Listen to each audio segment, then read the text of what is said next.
Ahoy listeners! Welcome to the Yonko Podcast with me, Alex John, and our crew, Burke and Brock. Well, Chapter 1027 doesn't slow down the action at all. Luffy pulls Kaido into a full 1v1 match that may be the beginning of the end for our dear Dragon Daddy.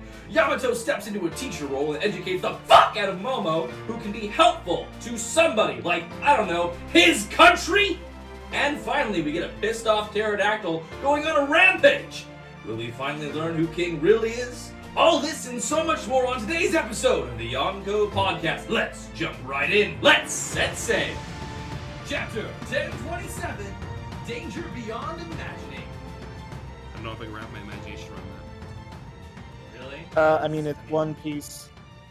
It's One Piece. How can you imagine anything that's coming our way, guys? Obviously, I was Come being on. facetious, Burke. I mean, the serious I thing we know. have here is we have a lion with a marker on his face, and Roger is running away.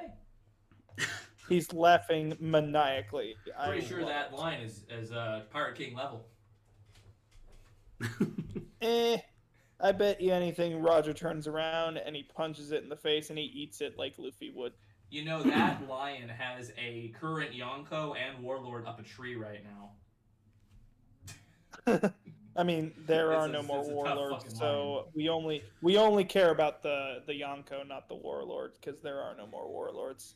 Fair enough. Sorry. Hey, very true. We'll see if Buggy can get out of all that shit or not. He always finds a way out. I bet the Buggy will way always he make his finds his way way out is he just has the gloves and the feet and his head, and there he goes.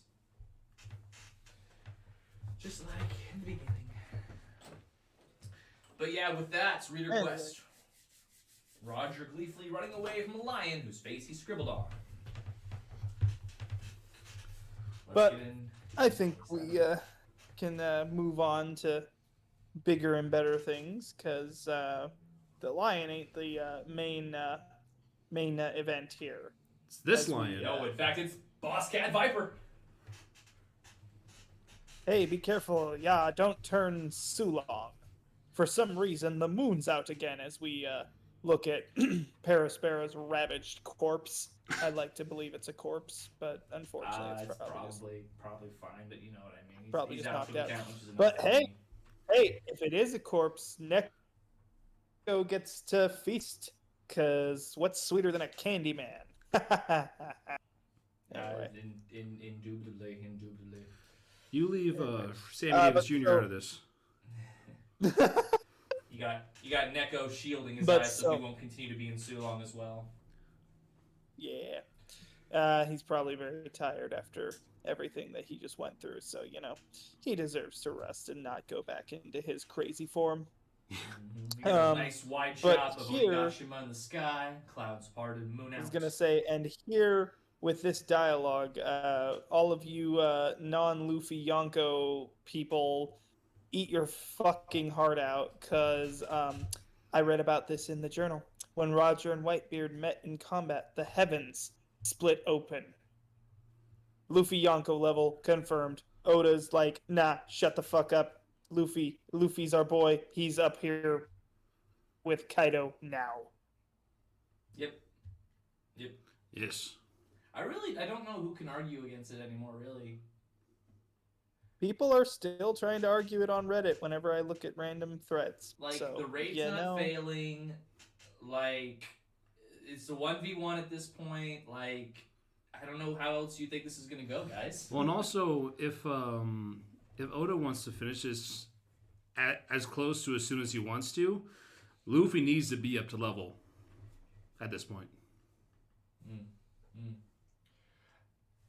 Anyway, with that, what just caused that rumbling? Whoa! What's happening up there? We get that stare down between Luffy and Kaido. epic stare down. It's pretty freaking epic, yeah. I love it.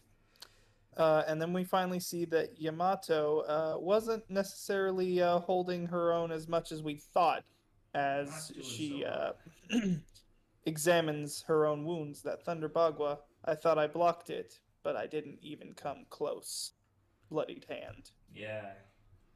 Yamo, says Luffy. Help that coward out. Who are you calling a coward? You! Come on, Momo, shape up!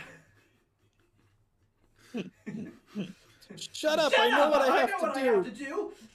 But people do not just change their nature in minutes.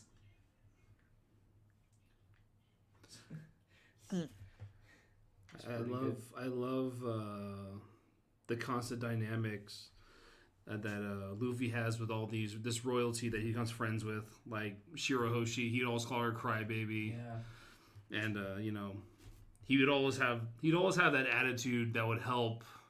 That would both be like a comedic source of like teasing, but also would help them in the end to grow. Yeah, absolutely. With Vivi and Rebecca, all of them. Yeah, absolutely. Hey, Luffy just expects better of his rich people. Which they probably might not have done before. Yeah. But anyway, we get Yamato. You'll be all right, Momonosuke. I'm with you. Sorry about leaving your side earlier. Yamato? And then Kaido notices who's all talking to one another. Yamato Momonosuke, where do you think you're going? And as he rushes at them, just Momo, just scared out of his mind. I mean, he could bite Kaido in full dragon form, but hybrid's a whole different version. Even if he did bite him, he's only going to do so much. Yeah, man. You got Momo asking for strength. Kinemon, Kiku, give me your strength. I promise I'll do my due part. Take Lord Momonosuke and flee. He's getting ready to jump off of Onigashima. It's freaking him out. And then he's being, pushed onward by Yamato. Hurry up, Momonosuke! She, clashes with Kaido. That probably helps push him forward, actually. Honestly, probably knocked him off. We got a nice little neck hold from Luffy. Yeah, man. We thought King was the most BDSM one on his crew, but... Jesus! I was gonna say, Luffy's done this to Nami in the past, too. I mean, don't you remember back when we were on Fishman Island? Luffy can do some creepy shit. We're just talking about Luffy growing up, right? Oh, hell my. Yeah. Anyway, I don't want to see my boy in this light. Anyway, he cries after Yamato, Yamo! I know, you want to take this one yourself, don't you? And I just love Luffy's smile here. Yeah! He's just so goddamn happy. Yep. I love him. I love him so much as we finally get this confirmation of Momonosuke this is going to be a 1v1. Plummet. I'm gonna die! Grab the sky, says Yamato. Grab it? Dragons don't fly, remember? Huh? You create the clouds, then grab them. And race through the sky. That's what a dragon does. I'm flying! Those clouds are called flame clouds. I'm just Love it. over I love here. This teaching moment. I'm just over here remembering Hook with Robin Williams. And it's just like, you're doing it, Peter. You're doing it. I am. I told Burke this earlier. I'm really happy that I'm getting the 1v1 I asked for. And this is actually one of the few times that I was actually right. Momonosuke went off to save the people with Yamato's help. And Luffy stayed for his 1v1. So I'm pumped. It's pretty good, too, that Yamato's there to coach Momo, because I don't know how effective he would be without, her teaching him how to be, proper dragon. And, this duo is pretty solid, in my opinion. So they're looking up, and all the falling pieces of Onigashima are coming down. Huh? Get away from the island! Eee! She's smacking away the pieces that are falling. Huh? The island's starting to collapse. Huh? A lot of huhs from Momo here. Could it be that Kaido's power is weakening? They're making the flame clouds unstable. They're not able to support the rock, and it's cracking and falling away. Momo Momo's just in a constant state of what the fuck is going on. And also, you don't think about it, but it's really impressive. The whole time, Kaido was holding it up while fighting. So that just adds even more to his power as a whole. Because like he's holding up literally an entire landmass and fighting top fighters while at it. Yeah. I mean, Kaido's been fighting since what episode, or not episode, but like chapter 1000, right? That's when his fight started. At least. He's still going 1027. Yeah, so. Like no one can knock his toughness or like stamina at all. Yeah. But I'm getting this feeling that Kaido expected this to be done by now almost. So I think that's why his power is weakening. He's like, I know my limits, but my limits are way beyond these guys. Mm-hmm. And then it turns out, wait. They just keep coming back. They just keep coming back. And he's like, I need to keep, it's looking dangerous. Yeah. And then Momo, it's a disaster waiting to happen. I won't let it go to the flower capital. I turned big in order to stop this island. It's not going to work. Momosuke. Huh? What's up, Bert?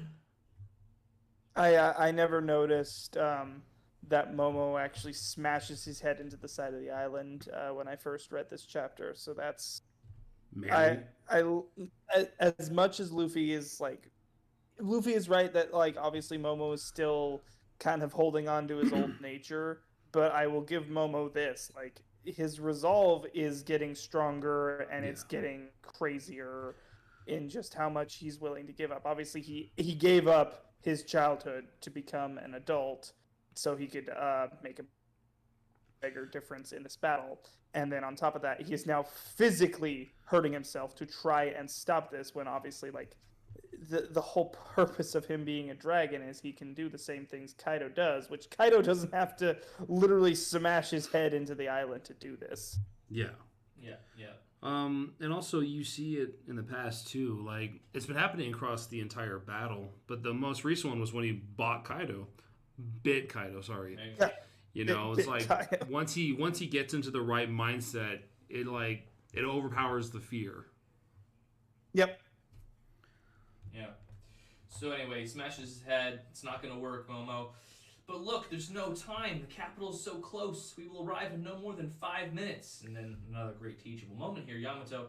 Then make more flame clouds. Kaido created gigantic dragon-like clouds, and that's how he's moving the island through the air. The only thing that can push it back is even stronger flame clouds.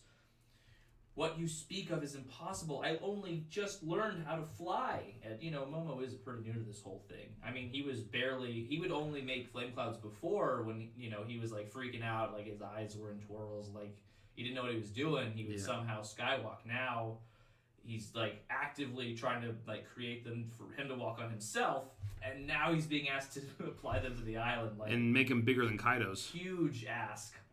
Yeah. Well, Momonosuke. And I may not have the same power as Kaido either. And then Yamato, you made flame clouds, didn't you? I know you can do this. The situation is much more dangerous than we imagined. Even if it settles down on land the way Kaido envisions, there will be terrible losses within the city. And in the worst case, if Kaido should come first, the flame clouds will vanish and Onigashima will plummet to Earth. Ooh, the stakes are high. They just keep getting higher. And it's only 5 minutes. Berg, we have 5 minutes. I was going to say, well, Kakakurabi Patty, we have 5 minutes before Namek explodes. I mean, literally, Kaido right now is Frieza, like, throwing down this planet destroyer. Wait.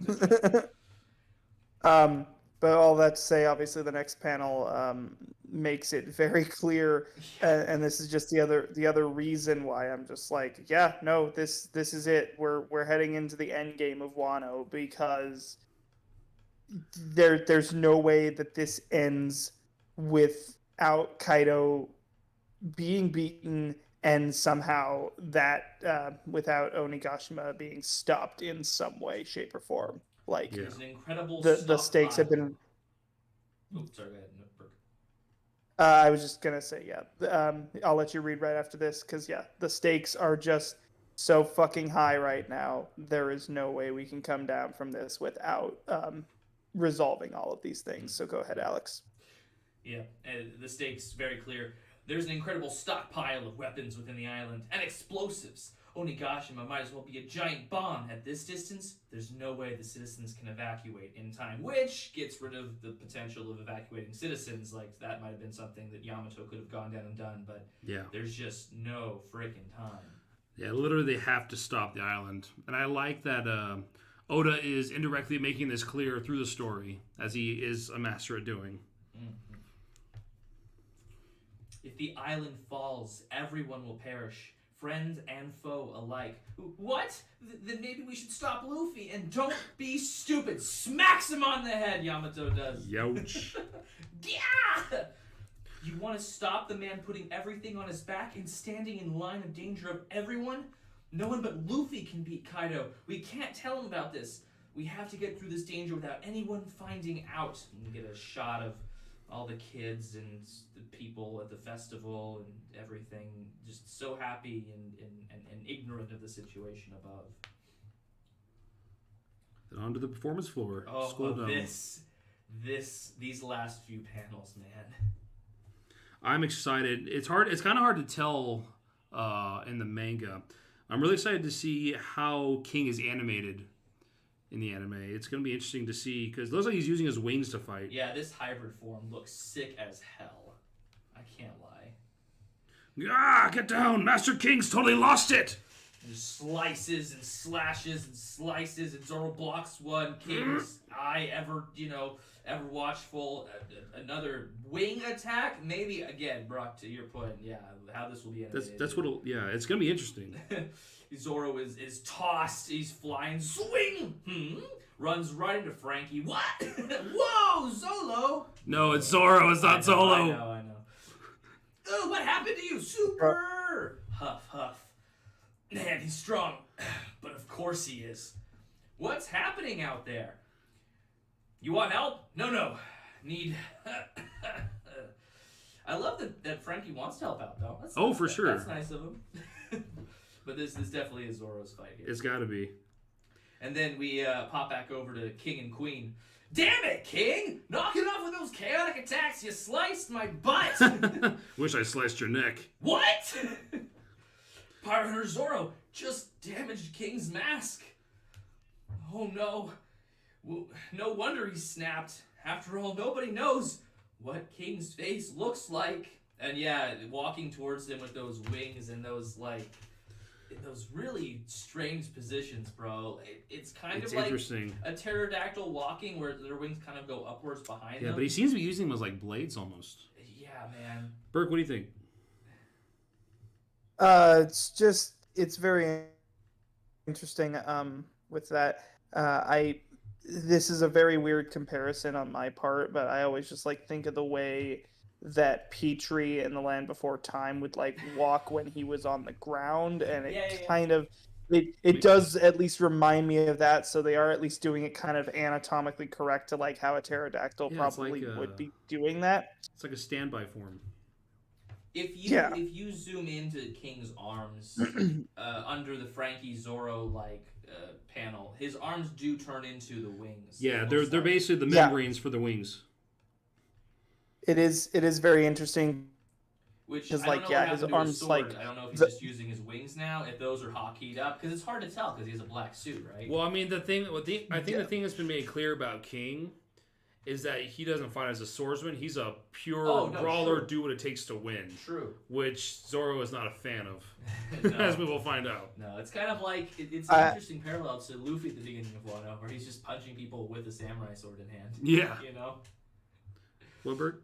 Looking at this panel of King, the other thing, it's just a funny observation from me. The way his arms turn into the wings, it kind of reminds me of the way Caribou walks with like his sleeves constantly like limp like that. That's what I keep seeing right now. But his overly big sleeves.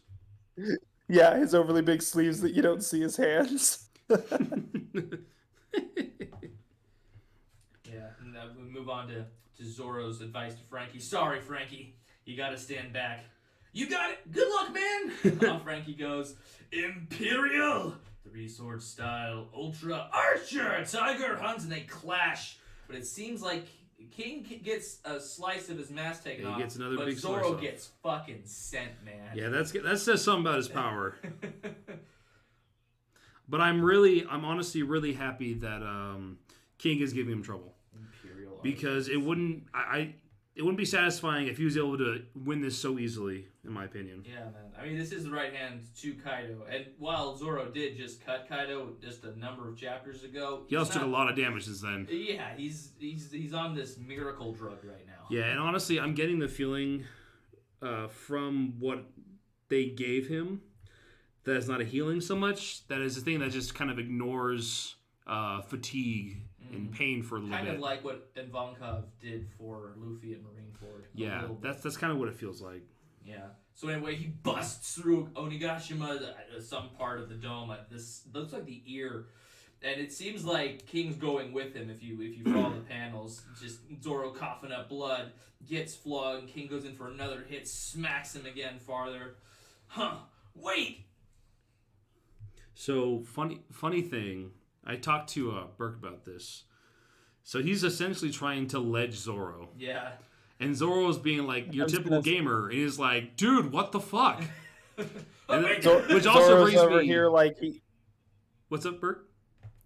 I said Zorro's over here. He's like, I gotta up B, back to the stage, quick. Yeah, it's actually funny. And for any of you out there who've played For Honor, you'll get this. But in For Honor, probably one of the most like shameful, the easiest ways to piss someone off is by killing them by kicking them off the edge. And my buddy Devin, he actually had played an infamous player way back when called Ledge King, who perfectly beat him with nothing but ledge kills. I have never seen him so salty. But I whenever I see King do this, I go back to Ledge King. I'm like, nice. So this is him in comic form. This is Ledge King. Zoro's falling. I'm falling! 2-sword style clear lance! And it looks like he's able to propel himself by shooting out a blast back on to Onigashima, which is that's kind of cool. That's his answer to Skywalk. He just like shoots blades. He's got to have an answer if he's going to fight a flying opponent. No, exactly. Oof! So, Zorro, that was close. What's that, Bert? I said Zorro used a feather to side B back to the stage. And Zorro, at least let me die by the sword. Show a little respect. And then King, I'd ask the same of you. They're just like, you just made this personal, bitch. And we get a little bit of King's hairline there, and I do continue to wonder, is he someone we've met before, or is he just someone brand new? It's hard to tell, especially with hair. The hair color always turns out to be something I wasn't expecting, unless it's like actually stated in the manga. Yeah, I do think we'll see his mask completely off at some point in the near future, but I don't know if it'll matter because it'll be like a big revelation, or it'll just be like, oh, and that's what he looks like. Okay, cool. Yeah. But what this panel leads me to believe is that there is something more, aha moment about his reveal. No, it'd be super cool because we're not just getting it. If it wasn't someone important, we would just get it, right? Mm-hmm. So I'm curious about King. What about you, Bert? I was going to say, I don't think he's anybody we've ever met, but as far-fetched as this is going to be, I actually am leaning towards if a little bit more of the mask was torn off above his eyeball there, I'm going to say he has a swirly brow. I'm going to say it. I'm going to go hard on the Lunarian DNA is part of Sanji's legacy. Honestly, I did have that thought cross my mind. I didn't call it because I didn't see a swirly eyebrow, but I mean, it would honestly fit the narrative with Sanji being able to produce fire like that. Obviously, that's a lot to assume without seeing anything else. But no, I mean, I could definitely get behind that until proven otherwise.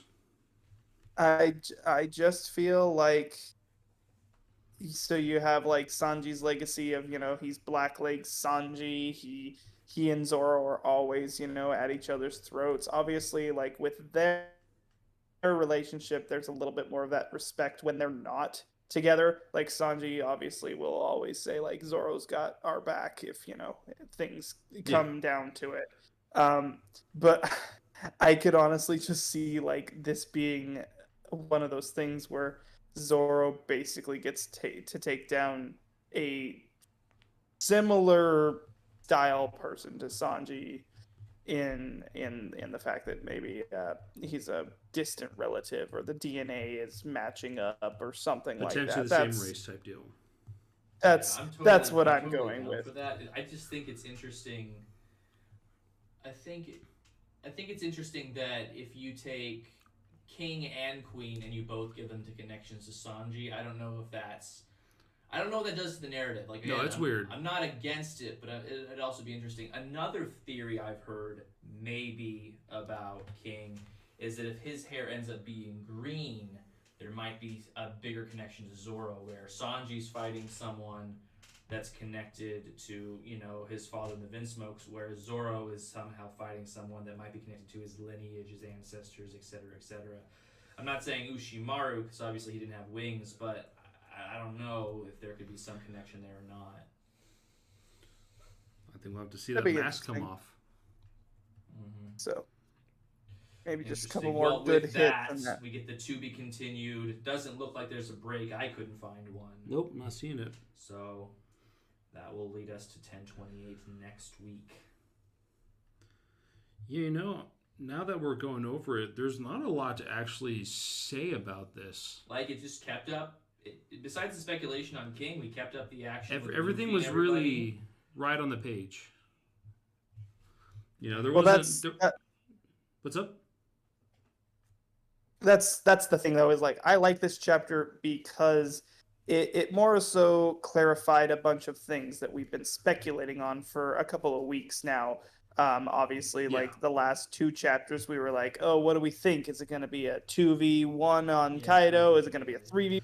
Is it going to be a 1v1? What do we think? And then obviously it clarifies, it's going to be a 1v1 from here on out. And then it clarifies, what's Momo going to do? Well, Momo obviously has to go and stop the island, and Yamato's going to help. And obviously, we've been all in agreement at this point that Luffy was always Yonko level at this point for the last couple of weeks.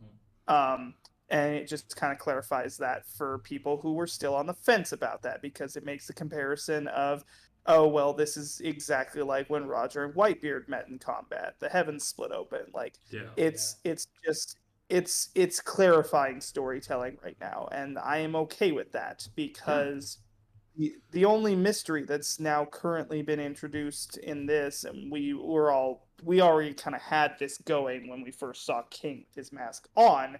It's just like, oh, what's under the mask? And now we're like, oh, definitely what's under the mask, because that is not the hairline I was expecting to see, personally.